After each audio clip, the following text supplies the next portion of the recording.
ಕುಂದಾನಗರಿ ಬೆಳಗಾವಿಯಲ್ಲಿ ಕಾನೂನು ಬಾಹಿರವಾಗಿ ವಾಹನ ಚಾಲನೆ ಮಾಡುತ್ತಿದ್ದ ಅಪ್ರಾಪ್ತ ಬಾಲಕನೊಬ್ಬ ಅಪಘಾತ ಎಸಗಿದ ಘಟನೆ ಅಂಜುಮ್ ನಗರ ರಸ್ತೆಯಲ್ಲಿ ನಡೆದಿದೆ. ವಿಶೇಷವೆಂದರೆ ಬಾಲಕ ಚಾಲನೆ ಮಾಡ್ತಾ ಇದ್ದ ವಾಹನ ಸರ್ಕಾರಿ ಇಲಾಖೆಯೊಂದಕ್ಕೆ ಗುತ್ತಿಗೆ ಆಧಾರದ ಮೇಲೆ ನೀಡಲಾಗಿತ್ತು ಎಂಬುದು ಸಾರ್ವಜನಿಕರ ಆತಂಕಕ್ಕೆ ಕಾರಣವಾಗಿದೆ.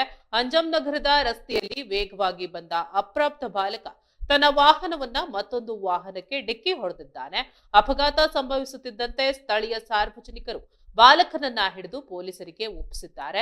ಸ್ಥಳಕ್ಕಾಗಮಿಸಿದ ಸಂಚಾರಿ ಪೊಲೀಸರು ಸಂಚಾರಿ ನಿಯಮ ಉಲ್ಲಂಘನೆ ಹಾಗೂ ಅಪ್ರಾಪ್ತ ವಯಸ್ಸಿನಲ್ಲಿ ವಾಹನ ಚಾಲನೆ ಮಾಡಿದ ಹಿನ್ನೆಲೆಯಲ್ಲಿ ಗಂಭೀರ ಪ್ರಕರಣ ದಾಖಲಿಸಿಕೊಂಡಿದ್ದಾರೆ. ನಗರದಲ್ಲಿ ಹೆಚ್ಚುತ್ತಿರುವ ಅಪಘಾತಗಳ ಬಗ್ಗೆ ಪೊಲೀಸರು ಎಷ್ಟೇ ಜಾಗೃತಿ ಮೂಡಿಸಿದ್ರು ಯುವಕರು ಮತ್ತು ಪಾಲಕರು ಎಚ್ಚೆತ್ತುಕೊಳ್ತಾ ಇಲ್ಲ.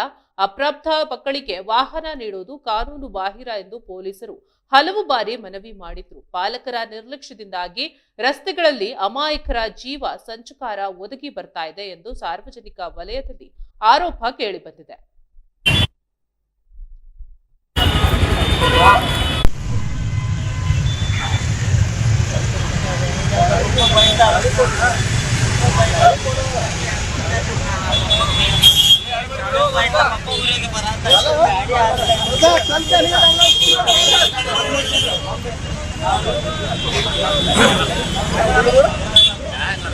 Karena